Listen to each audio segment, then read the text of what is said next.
Bonjour, prêt pour le café?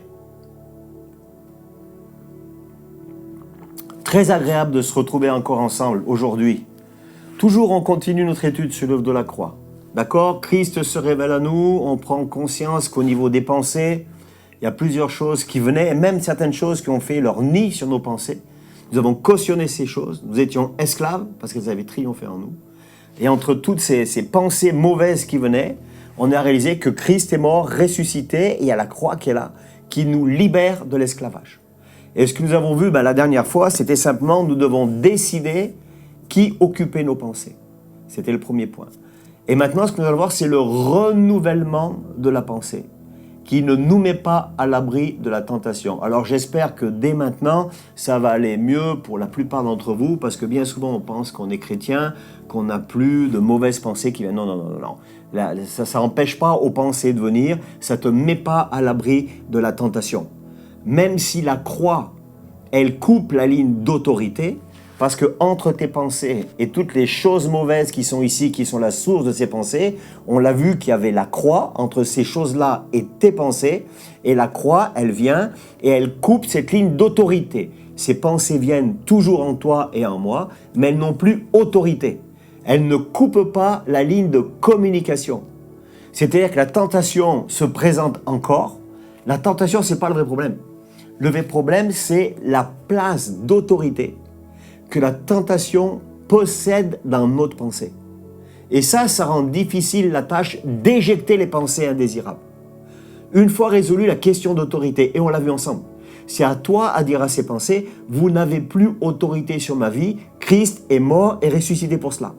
À ce moment-là, la victoire devient une réalité et c'est vraiment passionnant. Dans Galates 5, au verset 13, il est bien dit, « Frères, vous avez été appelés à la liberté. Seulement, ne faites pas de cette liberté un prétexte de vivre selon la chair, mais rendez-vous par la charité serviteurs les uns des autres. » Donc ce renouvellement de l'intelligence devient une expérience continuelle. Dans Colossiens 3, au verset 10, il est bien dit, « Ayant revêtu l'homme nouveau », je répète, écoutez bien, il y a une finesse dans ce verset du verset 10. « Ayant revêtu l'homme nouveau », qui se renouvelle dans la connaissance selon l'image de celui qui l'a créé. Il est bien question de revêtir l'homme nouveau, mais ce n'est pas revêtir pour revêtir. À la fois, tu te revêts de l'homme nouveau, mais cet homme nouveau se renouvelle dans la connaissance de Christ, dans la connaissance selon l'image de celui qui l'a créé. C'est pour ça que je lis la Bible, c'est pour ça que je passe du temps avec mon Seigneur, parce que je suis renouvelé. J'aligne les pensées qui viennent, même celles que j'accepte, et je les confronte, mais je les aligne sur la pensée de Dieu, n'est-ce pas? Et ainsi, je suis renouvelé, mon intelligence est renouvelée, mes pensées sont renouvelées. De ce renouvellement continuel va sortir une transformation continuelle. C'est ton programme, c'est mon programme. Toute cette vie sur Terre va être un programme de transformation, c'est continuel. Tu n'en auras jamais fini, mon ami. Paul explique cela dans Romains 12, au verset 2, il est bien dit, ne vous conformez pas au siècle présent. Ça veut dire, ne soyez pas conformes, ne soyez pas dans la forme du siècle présent, mais soyez transformés, donc prenez notre forme, par le renouvellement, quelque chose de nouveau, de votre intelligence. Et après, il est dit, le but c'est quoi? Afin que vous discerniez quelle est la volonté de Dieu, ce qui est bon, agréable et parfait. Ça veut dire que sans ce renouvellement de l'intelligence, tu ne peux pas discerner ce qui est bon, agréable et parfait, c'est-à-dire la volonté de Dieu. Et Paul explique la méthodologie de cette transformation. Dans 2 Corinthiens 3 au verset 18, « Nous tous, qui, le visage découvert, contemplons comme dans un miroir la gloire du Seigneur, nous sommes transformés en la même image de gloire en gloire, comme par le Seigneur l'Esprit. » C'est-à-dire que le miroir, il ne peut refléter que ce qu'il contemple. Quand nos pensées sont renouvelées, et purifiés de toute pensée étrangère, nous ne sommes plus conformes au moule de ce monde, mais à l'image de Christ. C'est-à-dire, plus je vais contempler Christ, finalement, je deviens ce que je contemple dans le miroir. Et ça, c'est tout un programme. C'est un programme de ta vie chrétienne. Donc, alors maintenant, nos sentiments et nos émotions, comment ça se gère avec tout ça? Parce qu'on a vu nos pensées, tout vient de nos pensées. On a aussi des sentiments et des émotions. Donc les sentiments, les émotions, ce sont deux mots qui sont généralement très proches. Et bien souvent, c'est difficile de faire la différence entre l'un et l'autre. Le cœur, c'est le siège des émotions.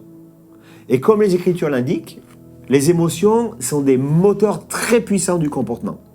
Dans Proverbe 4, verset 23, il dit « Car ton cœur, plus que toute autre chose, car de lui viennent les sources de la vie. » Je le répète, garde ton cœur, plus que toute autre chose, car de lui viennent les sources de la vie. Quand il est parlé du cœur, c'est pas le truc qui fait boum, boum, boum, ce sont les entrailles. C'est là où il y a la source de la vie, des entrailles, de là où sort la vie. Les dames, elles le savent, hein. Quand elles ont un enfant, ils sortent des entrailles. D'accord ? Les vendeurs, les publicitaires, ils savent bien que la plupart des décisions que nous prenons ne sont pas sur la base d'un raisonnement logique. Mais il y a un éveil de nos émotions, il y a un éveil de nos sentiments.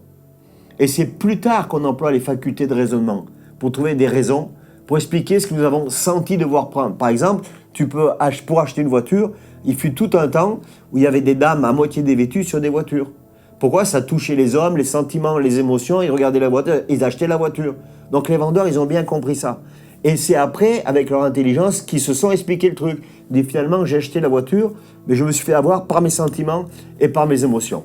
Donc je vous propose qu'on finisse le petit café, et puis on va voir les sentiments et les émotions très rapidement sur la prochaine vidéo. D'accord ? On finit le petit café. Et puis on reste ensemble. Comment on va rester ensemble ? Vous abonner sur la chaîne YouTube, Église Novation Officielle. Puis vous nous rejoignez sur Instagram ou sur Facebook. Ok ? Soyez bénis et puis à très très vite.